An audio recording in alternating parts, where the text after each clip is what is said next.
Hello, and welcome to Novel Conversations, a podcast about the world's greatest stories. I'm your host, Frank Lavallo, and for each episode of Novel Conversations, I talk to two readers about one book. And together, we summarize the story for you. We introduce you to the characters, we tell you what happens to them, and we read from the book along the way. So if you love hearing a good story, you're in the right place.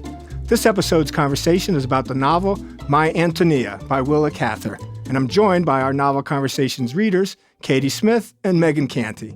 Megan, Katie, welcome. Thank you. Thanks so much. Hi, Frank. Glad to have you guys both here. Before we get started on our conversation, let me just ask you about the name of our title character. In my head, I've been reading her as Antonia, a woman I know whose education and knowledge of literature I respect learned from her professor, Antonia. Katie, what do you hear when you say it, or how do you say it? I've been reading it with a stress right at the front, Antonia. Antonia. And then how about you, Megan? Similar to what your friend reported, I've always said Antonia. Antonia. Okay, well, with that out of the way, let me give you a quick summary of My Antonia by Willa Cather. Originally published in 1918, it's the final novel in her Prairie trilogy, following O Pioneers and The Song of the Lark. However, since the three books don't share any common characters or setting, for me, the designation of a trilogy is a bit questionable, so don't feel like you have to read the other preceding volumes in order to enjoy this book. My Antonia is set in and around the fictional town of Blackhawk, Nebraska. The story is narrated by Jim Burden, now an attorney, who recalls memories of his boyhood, in particular his friendship with a girl named Antonia Shimerda. So, Katie, how do we first meet our narrator, Jim Burden? As the story begins, Jim has just lost his parents at the age of 10, and he moves from Virginia to Blackhawk, Nebraska, to live with his grandparents on their farm. He is traveling in the company of a farmhand named Jake Marpole, who is slightly older, but who, like Jim, has limited experience of the wider world. On the train out west, he encounters the Shimerda family, just arriving from Bohemia, who it turns out will be his new neighbors in Blackhawk. Megan, and who are the Shimerdas? The Shimerdas are a proud and hardworking family from Bohemia, which is part of today's Czech Republic. Among this Bohemian family, the only one who speaks any English is Antonia.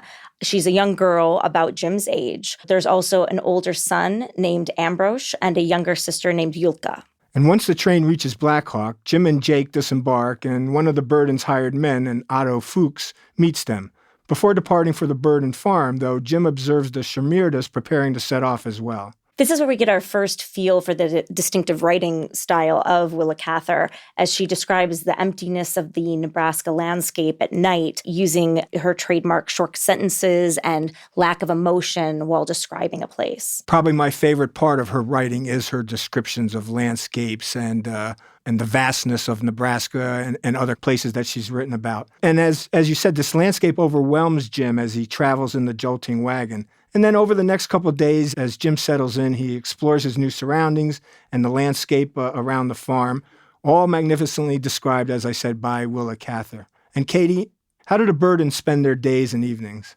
Well, in the evenings, Mrs. Burden prepares the evening meal, while Jake talks about Virginia and Otto tells stories of the ponies and the cattle to Jim. And they always conclude their evening with some family prayers. Jim does settle into this routine, Katie, but the routine changes on Jim's first Sunday in Blackhawk.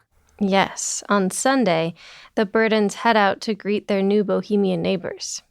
Mrs. Burden explains that someone took advantage of the Shimerdas when they decided to move to Blackhawk by overcharging for a farmhouse not suited to the harsh Nebraska winters. Mrs. Shimerda greets the Burdens upon arrival, and Mrs. Burden presents her with some loaves of bread.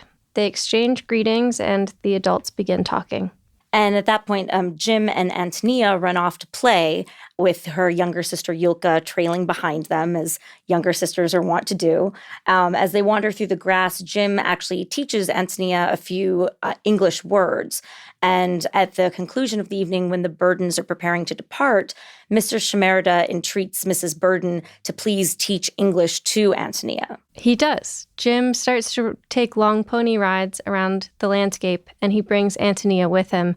And that's when they really begin their first English lessons. And Antonia loves to help Mrs. Burden around the house, and that's an opportunity that Jim takes to help continue her lessons. And on one of these rides, Antonia takes Jim to visit a pair of Russian immigrants whom her family has befriended, Russian Pavel and Russian Peter. Katie, do you want to tell me about Russian Pavel? Sure. Russian Pavel is a tall, gaunt, nervous man.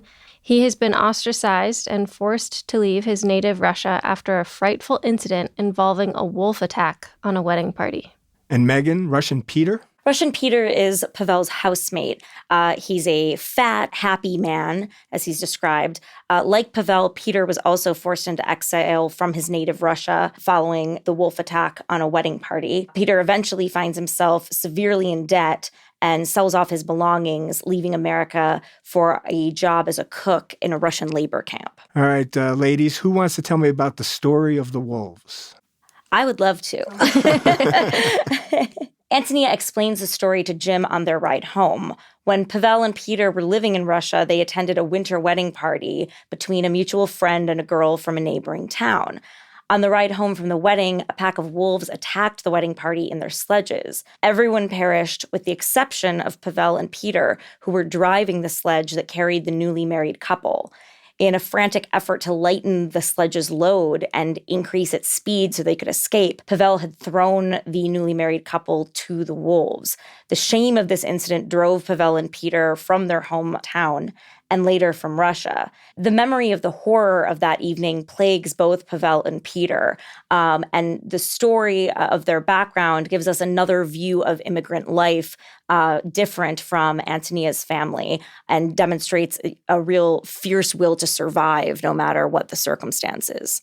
That was quite a story as written by Willa Cather. I thought it was just so chaotic, and there were how many, like 11 coaches at first, and some fell behind, and then... Oh yeah, that story always stuck with me. I remember that being one of the first parts the first time I read the novel where you see that. It's like, you see Antonia's family and everybody is, pretty positive and stuff, and then you see this very different perspective. Well, and you also, when you think it can't be any worse than what the Shimerdas are going through, right? It is. There's another set of people or family, right, that went through even worse, right? Yeah. But on this visit to the Russians, only Peter's at home, and he shows Antonia and Jim his milking cow and feeds them a snack of melons. He then entertains them by playing a number of tunes on his harmonica. As Antonia and Jim leave, Peter presents Antonia with a sack of cucumbers for her mother, along with a pail of milk to cook them in. As you can imagine, Nebraska has plenty of its own wildlife. Maybe not wolves. Megan? Yes, maybe not wolves, but quite a lot of wildlife, and not all of it friendly. One day, Antonia and Jim ride Jim's pony to Peter's house to borrow a spade for Ambrose, her older brother. On the way home, they stop to examine a group of prairie dog holes. But suddenly, Antonia spots an enormous snake and lets out a scream, which causes the snake to react by coiling in their direction. She points at the snake and shouts at Jim in her native bohemian. Jim turns around and sees the huge snake and swiftly gathers his wits and uses the spade to bludgeon the snake several times to kill it. But Jim gets angry at Antonia for not warning him in English about the presence of the snake, but her admiration for his bravery quickly wins him over. They resolve to bring the dead snake home to show off Jim's victory. The size of the snake impressed everyone, including Jim's elders, and Antonia derives great pleasure from relating the story to all interested listeners. And Katie, it's about this time in the story that Willa Cather gives us a bit of a foreshadowing. At least that's how I read it. On another one of their rides in late fall, near sunset, Antonia and Jim encounter Mr. Shimerda, who has recently caught 3 rabbits. His bounty will provide food for the family and a winter hat for Antonia. Jim notes that Mr. Shimerda seems sad, which leaves a deep impression on him. As daylight wanes, the Shimerdas return to their farm, and Jim races his shadow home. I think that's a great line. Jim races his shadow home. Me too. I love that. But with winter approaching, things are not going very well for the Russians. Peter and Pavel have fallen upon hard times. Peter finds himself deeply in debt to a Blackhawk moneylender named Willa Cather, and Pavel seriously injures himself in a fall. When Peter arrives at the Burdens to ask the Shimerdas, who were visiting, for help, Jim decides to accompany Antonia and her father to the Russians' farm.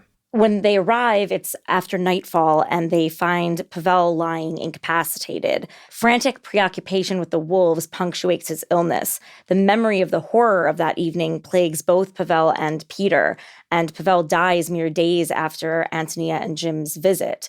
And with Pavel gone, Peter sells everything he owns, leaves America.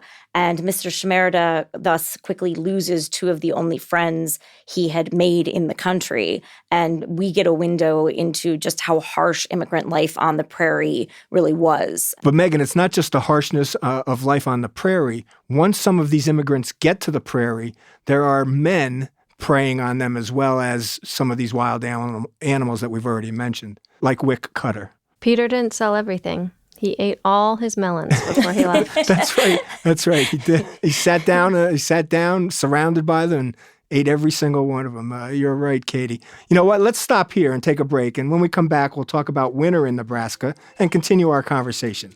We'll be right back. Coming up on 5 Minute News, I'm Anthony Davis. You might think it's partisan because maybe it's critical of one side or the other, but it's not. It's just the truth. And I think that's also something that's kind of unusual for Americans listening to the radio or to podcasts, because the news landscape in the States has been so partisan for so many decades. So 5 Minute News is verified, truthful, independent, unbiased, and essential world news daily.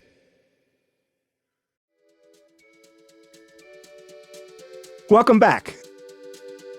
All right, Megan, Katie, when we left, winter had come to Blackhawk, and with changes in the weather would come changes for our characters. It will. At the first snowfall, Otto Fuchs builds a sleigh for Jim to drive. After a test run, Jim sets out to give Antonia and Yulka a ride. The girls are unprepared for the cold weather. I think they're both wearing cotton dresses, and Jim gives them some of his clothing to help keep them warm. As a result, he himself is vulnerable to the cold and ends up bedridden for 2 weeks with quinsy, a severe tonsil disease. Jim's next encounter with Antonia occurs when Mrs. Burden decides to bring a gift to the Shimerdas. She brings a rooster and foodstuffs. However, when Mrs. Shimerda answers the Burden's call, we find her in tears. That's right. The Shimerdas have very little food stored up for the winter, and much of what they do have is now rotting. When Jake brings in the gift basket of food, Mrs. Shimerda only cries harder. Mr. Shimerda explains that they were not beggars in Bohemia, but that several unexpected turns in America have left them with very little money. And with winter, Christmas comes to the prairie. During the week before Christmas, with Jake preparing to go into town to do the Burden's Christmas shopping, a heavy snow begins to fall. Mr. Burden decides that the roads are unfit for travel, and the family sets about to instead make homemade Christmas presents instead of going to town. Jim makes a pair of picture books for Antonia and Yulka, and Mrs. Burden bakes gingerbread cookies. After delivering an offering to the Shimerdas, Jake brings back a small cedar tree, which the Burdens decorate for Christmas. But Megan, the winter doesn't only bring Christmas. No, on the second morning of the blizzard, Jim awakes to a great commotion. When he arrives in the kitchen, he is told by his grandfather that Mr. Shimerda has died. With Ambrose Shimerda curled up on a nearby bench, the Burdens quietly discuss his apparent suicide while they eat breakfast. And after the meal, Otto sets out to summon the priest and the coroner from Blackhawk, and the others clear the room for the trip to the Shimerdas. Jim stays behind, and he finds himself alone. After completing the chores, he settles down to contemplate Mr. Shimerda's death. The next day, Otto returns from Blackhawk with a young bohemian named Anton Jelinek. At dinner, Jelinek bemoans the fact that they have been unable to find any priest who is willing to put Mr. Shimerda to rest. The postmaster alerts the Burdens that none of the graveyards in the area will accept Mr. Shimerda because he has killed himself. And Mrs. Burden lashes out in bitterness at this unfairness. With no graveyard to turn to, the Shimerdas decide that they will bury Mr. Shimerda in the corner of their homestead. There's something important about it had to be at a crossroads. And so, after lying dead in the barn for 4 days, Mr. Shimerda is finally buried on his own land. Here's a quote from the book. Grandfather asked Jelinek whether in the old country there was some superstition to the effect that a suicide must be buried at the crossroads. Jelinek said he didn't know. He seemed to remember hearing there had once been such a custom in Bohemia. Mrs. Shimerda has made up her mind, he added. I try to persuade her and say it looks bad for her to all the neighbors, but she say so it must be. Rural neighbors come from miles around to attend the burial. And at Mrs. Shimerda's request, Mr. Burden says a prayer in English for Mr. Shimerda, and afterward Otto leads the assembled group in a hymn. And the spring will bring even more changes. It does. With the coming of spring, the neighbors come together and help the Shimerdas build a new log house on their property, and they eventually acquire a new windmill as well as some livestock. So things are finally beginning to improve for them. One day after giving English lessons to Yulka, Jim asks Antonia if she'd like to attend the upcoming term at the schoolhouse as well. But Antonia refuses proudly, saying that she is kept too busy by her farm work. But her tears of sorrow reveal her true feelings on the matter. And once school does start, Jim sees less and less of Antonia, and soon tension erupts between the families as well. Yeah, there's some dispute over a horse collar that Jim had loaned to Ambrose Shimerda, and they end up fighting over it. And for the next few weeks, the Shimerdas are proud and aloof whenever they meet the Burdens in passing, although they maintain their respect for Mr. Burden. And finally, Mr. Burden arranges a reconciliation by hiring Ambrose to help him with his wheat threshing and offering Antonia a job to help Mrs. Burden in the kitchen. In addition, he forgives Mrs. Shimerda her debt on the milk cow she bought from him. In an effort to show her own forgiveness, Mrs. Shimerda knits Jake a pair of socks.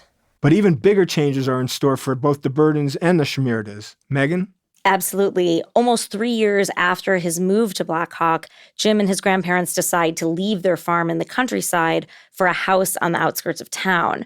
Finding himself out of work, Otto decides to head out west in search of adventure, and Jake decides to go with him. Before leaving, they help the Burdens move their household.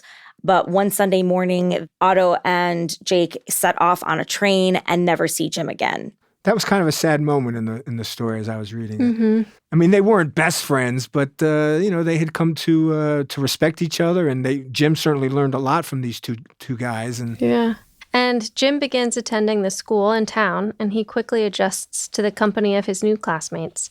Jim questions Ambrose for any news about Antonia whenever Ambrose comes to town, but Ambrose is a little cagey with his information.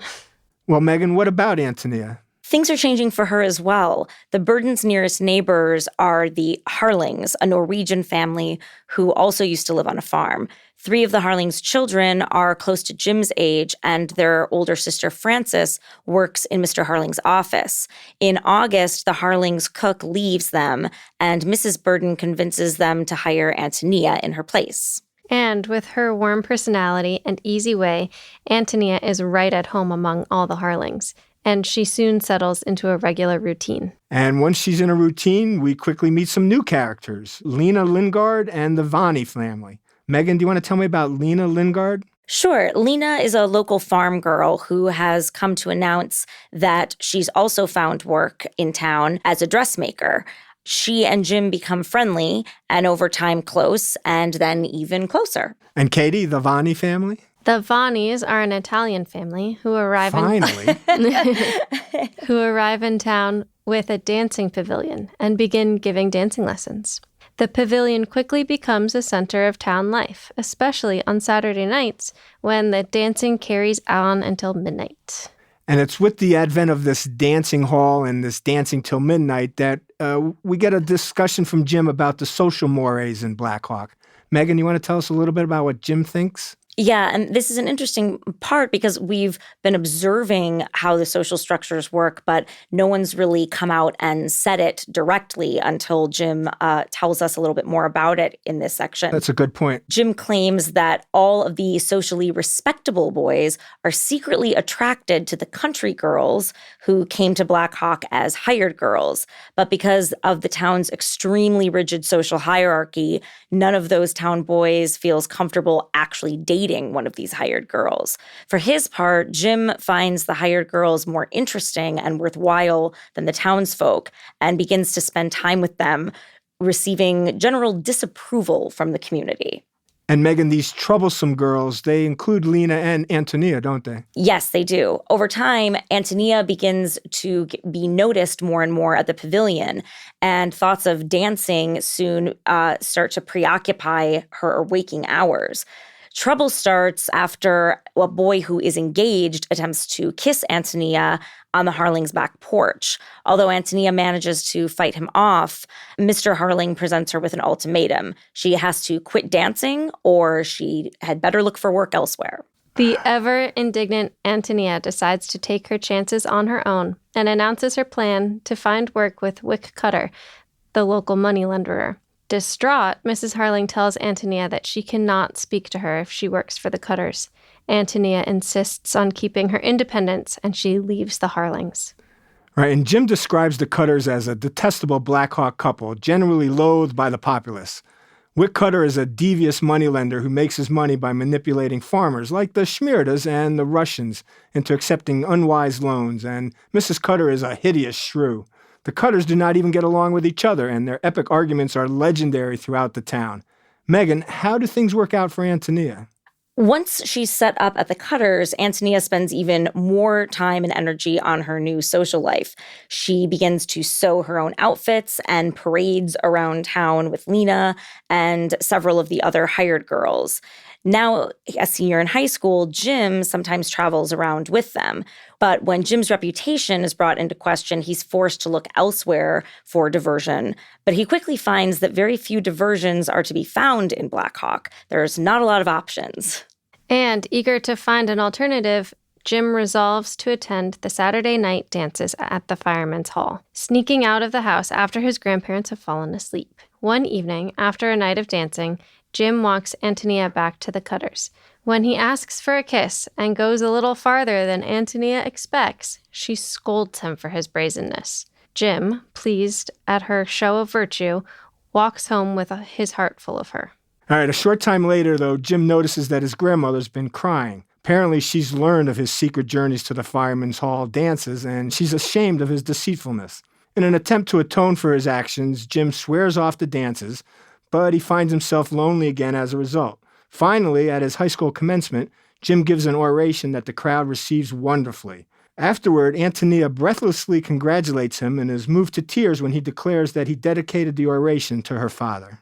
And Jim is thrilled with his success. I think that it opens up, the idea that there are more opportunities out in the world for him after feeling so stifled. And he begins to think about life beyond the prairie. So during the summer, he commits himself to a rigorous study schedule in preparation for his upcoming university studies. Books, and then more books. But what about Antonia? Antonia continues to work for the Cathers, and in late August, they leave town and leave her alone to house sit. When they're gone, Antonia has an uneasy feeling about spending the nights by herself. Willa Cather had put all of the valuables under her bed and talked to her about it in a very weird way. So Jim agrees to sleep there in her stead and comes back to the Burdens each morning for breakfast. But on his third night in the home, he is wakened in the night by a noise.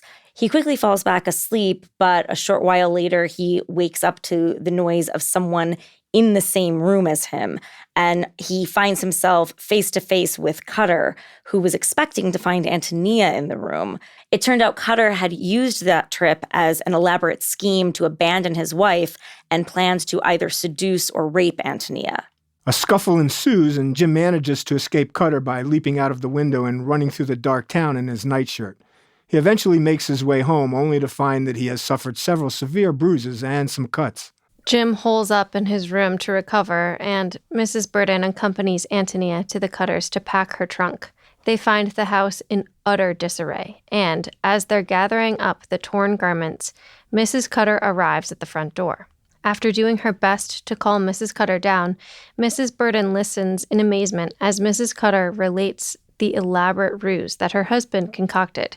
He put her on the wrong train while he slipped back to Blackhawk in his failed scheme to have his way with Antonia. Let's take a break here, and when we come back, we'll continue our story. Events start to move a bit quicker in the following chapters. We'll be right back.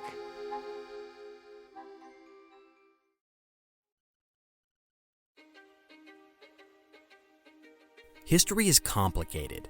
The story of human progress is long, messy, and riddled with controversies big and small. On Conflicted, we dive headfirst into history's most infamous events and contentious figures. We try and untangle the good from the bad, the fact from the fiction, and the monsters from the misunderstood. Was Genghis Khan a murderous butcher or a civic pioneer? Did the Allied powers go too far in firebombing the German city of Dresden at the twilight of World War II? And how did the Marquis de Sade acquire such a sinister reputation?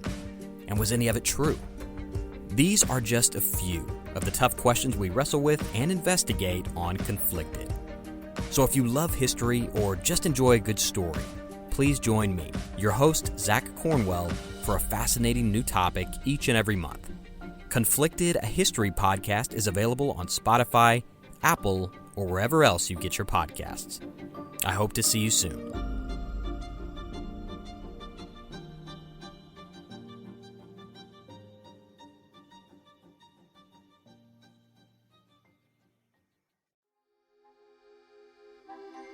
And we're back.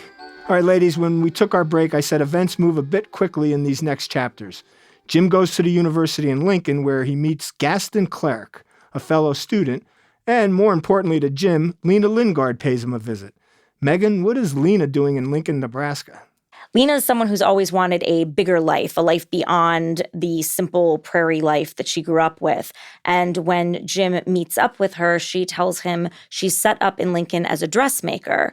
And she describes all the details of her business affairs and is obviously very excited at this new venture in her life. Well, Megan, I'm sure he asks her about Antonia. He does. And Lena explains that Antonia has begun working with Mrs. Gardner at the hotel and is also engaged to a Larry Donovan. Katie, how does Jim take that news? Well, he greets this news with a mixture of pleasure and dismay, and he mentions an urge to go home and take care of her. But Lena changes the subject to the theater, and Jim asks if she would like to get together for a theater outing in the near future. Lena agrees to this proposal and departs as quickly as she came in. I'm sure she wanted to change that subject. She leaves Jim among his books in the solitude of his study, but they do start a relationship. They do. Throughout the spring, Jim and Lena attend a series of plays together. In addition to spending time with Lena at the theater, Jim visits her regularly at her dressmaking shop and takes Sunday breakfasts with her at her apartment.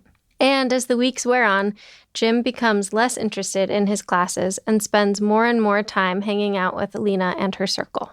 But not really for long. No, near the end of the academic turn, his friend Gaston Clerc informs him that he has accepted an instructorship at Harvard College and actually wants Jim to accompany him east. After receiving his grandfather's blessing, Jim decides to leave Lincoln and visits Lena to tell her of his decision. And Katie, how does Lena take that news? Well, while she was sad to hear the news, she makes no attempt to hold him back. When the term ends, Jim returns home to be with his grandparents for a few weeks. He then makes a visit to his relatives in Virginia before joining Clerc in Boston. And events continue to move along. They do. Jim completes his academic program at Harvard in just 2 years, and he then returns to Blackhawk for a summer vacation before beginning law school. And as readers, we finally get caught up with Antonia. Her life has taken some turns as well. Katie, will you start Antonia's story? Sure. Jim knows that Larry Donovan never married Antonia and that he left her with a child. Jim thinks bitterly of Antonia's lot, lamenting her misfortune. He hates to think that anyone sees her with an eye of pity. And now he learns her full story. Megan? Jim learns that Larry Donovan took a job as a train conductor and moved to Denver. Antonia was initially discouraged, but she quickly placed her doubts behind her. When the time to depart came, Ambrose helped Antonia pack up and drove her into Blackhawk to board the night train for Denver. And after receiving a couple of initial communications from Denver confirming Antonia's safe arrival, the Shimerdas heard nothing from her for several weeks. Then, suddenly, she reappeared at home one day, unmarried and devastated by Donovan's desertion of her. Apparently, he ran off to Mexico to seek some fortune. And that winter, she had a child, to the surprise of her family, who had not observed her pregnancy because of the loose and bulky clothing that she had taken to wearing. Antonia's baby is nearly 2 years old now and is very healthy and strong. Well, do Jim and Antonia finally meet again? They do. The next afternoon, Jim walks over to the Shimerdas. After Yulka shows him Antonia's baby, he walks out to the field to speak to Antonia. They meet, clasp hands, and walk together to the site of Mr. Shimerda's grave. Jim tells her his plan for law school and of his life in the East. Antonia tells him of her resolution to bring her daughter up into the world. I think we all know how this is going to end, don't we, Megan? At the edge of the field, Antonia and Jim part ways, but Jim promises her that he will return, and Antonia, in exchange, promises that she will remember him always. And after this beautiful conversation that they have, Jim walks back to his old farmhouse alone at dark and has the sense of two young children running along beside him. You know, another one of those great Willa Cather lines, the way you mentioned earlier that Jim tries to run with his shadow, and now he feels that he's got these two young children, clearly Jim and Antonia, running beside him. Guys, I got to admit, I thought he was going to stay, and I thought they were going to get married. But let's take a final break now and then head into our last segment. We'll finish our story, and then we can all share a moment or a character or a quote that we haven't had a chance to talk about yet. We'll be right back.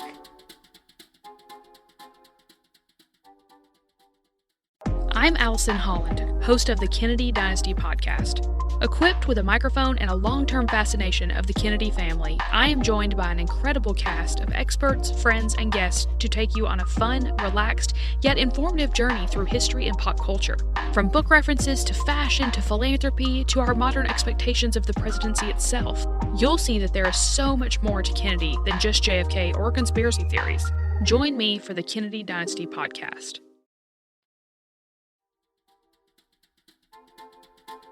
Welcome back. All right, Katie, Megan, before our break, Jim and Antonia had met, talked, and then, frankly, to my surprise at least, went their own ways. Now time really moves in these final chapters. It sure does. All of a sudden, it's 20 years later, and Jim is a lawyer in New York, heading home from a business trip out west. He decides to stop in Blackhawk to see Antonia, of whom he has heard almost nothing in the intervening period, except that she has married a fellow bohemian named Anton Cusack and is raising a large family. When Jim's buggy arrives at the Cusack farm, Jim is led up to the house by two young boys, and then he's welcomed into the kitchen by two older girls. As he's preparing to sit down, Antonia enters the room, but initially she fails to recognize him. When she does, though, she is overcome with a rush of emotion and calls out to gather her children around her. Introductions are made among everyone, and Antonia and Jim sit down in the kitchen to discuss old times and new times. Apparently, Antonia's husband, Anton Cusack, is away overnight shopping in town. After spending the day touring the farm and the orchards, Antonia invites Jim to stay the night with them. Jim expresses his wish to sleep in the haymow with her sons, and Antonia goes off to prepare supper while Jim heads out to milk the cows with the boys. And after supper, there's a lot of talk and a lot of reminiscing, and then Antonia brings out a box of photographs and tells stories until about 11 o'clock, when Jim and the boys retire to the barn. The boys' giggles quickly give way to slumber, but Jim lays awake late into the night thinking of Antonia. And the next afternoon, Cusack returns with his oldest son and introduces him to Jim. As Antonia serves a supper of geese and apples, the talk turns to Blackhawk and eventually to the story of the violent murder-suicide involving Willa Cather and his wife. After the meal, Cusack and Jim take a walk into the orchard, and Cusack recounts for Jim the details of his early life. Confessing a loneliness for his old haunt in Bohemia and Vienna, Cusack explains that the warmth of Antonia's love and the energy of his large family has kept him free from despair. And the following day, after dinner, Jim leaves the Cusacks. In Blackhawk, Jim is disappointed by the unfamiliar town. It's really changed since he was there as a boy. Toward evening, though, Jim walks out beyond the outskirts of town and finds himself at home again. In his wanderings, he comes upon the first bit of the old road that leads out to the country farms. Although the track has largely been plowed under, Jim easily recognizes the way. He sits down by the overgrowth and watches the haystacks glowing in the evening sun. And so ends our novel, My Antonia by Willa Cather, appropriately with a final beautiful description of the landscape as Jim sees it that evening watching the haystacks. All right, Katie, Megan, now I'd like to ask the two of you to share a moment or a character or perhaps a quote that we haven't had a chance to talk about yet. Katie, do you have something for us? I do. We've touched on Willa Cather's beautiful writing style already, and I think one thing in particular that she does is she'll just, half a sentence will be just this beautiful image wrapped up almost in a package for you. But one thing that I thought about while reading this is the whole book is about My Antonia, but we don't really get a lot of descriptions of her and who she is as a person. But one of my favorite parts of the entire book is describing her and comparing her to Mrs. Harling. So I wanted to read that paragraph. Please, do you have those lines? There was a basic harmony between Antonia and her mistress. They had strong, independent natures, both of them. They knew what they liked and were not always trying to imitate other people. They loved children and animals and music and rough play and digging in the earth. They liked to prepare rich, hearty food and to see people eat it, to make up soft white beds and to see youngsters asleep in them. They ridiculed conceited people and were quick to help unfortunate ones. Deep down in each of them, there was a kind of hearty joviality, a relish for life, not over-delicate, but very invigorating. I never tried to define it, but I was distinctly conscious of it. I could not imagine Antonia's living for a week in any other house in Blackhawk than the Harlings. Those are some good lines. Thanks for sharing those. Megan, do you have something for us?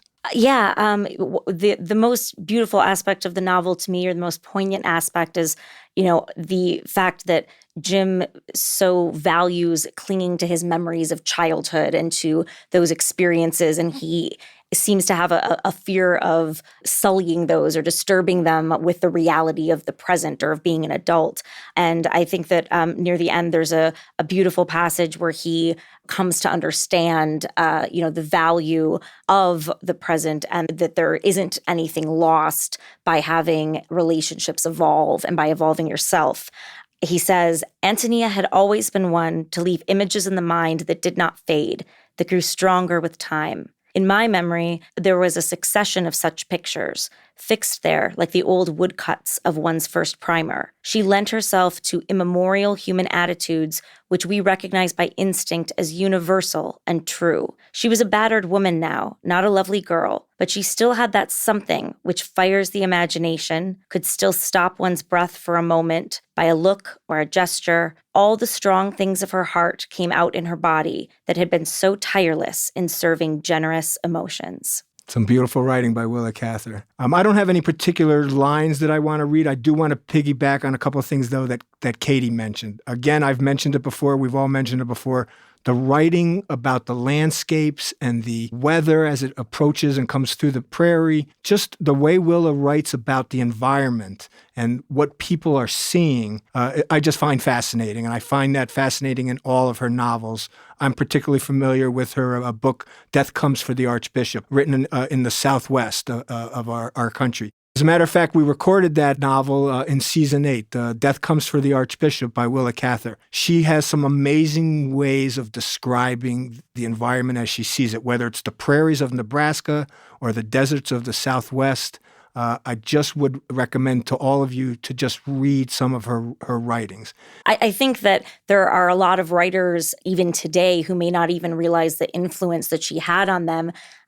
She was really one of the first writers where landscape or a particular place is almost another character in the story with the importance that she attributes to it. That's a great point. I wish I had said it, that she turns the landscape into one of her characters.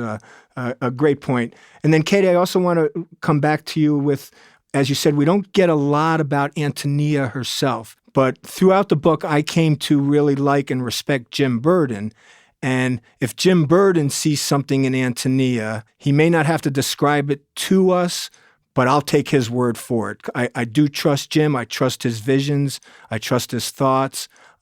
So I see Antonia through his eyes. And for me, that was sufficient in this novel. I like the way you said that, yeah. All right, guys, with those last comments, I'd like to end our conversation about My Antonia by Willa Cather. Megan, Katie, I do want to thank both of you for coming in and having this conversation with me today. I hope you enjoyed it as much as I did. Always, Frank. Yeah, a fantastic conversation about a fantastic novel. Hope to have a conversation with both of you again very, very soon. I'm Frank Lavallo, and you've been listening to Novel Conversations. Thanks for listening to Novel Conversations. If you're enjoying the show, please give us a 5-star review wherever you listen to podcasts. You can find us on Instagram at Novel Conversations. Follow us to stay up to date on upcoming episodes and in anything else we've got in the works. I want to give special thanks to our readers today, Katie Porchile and Megan Canty. Our sound designer and producer is Noah Fouts, and Grace Sienna Longfellow is our audio engineer. Our executive producers are Bridget Coyne and Joan Andrews. I'm Frank Lavallo. Thank you for listening. I hope you soon find yourself in a novel conversation all your own.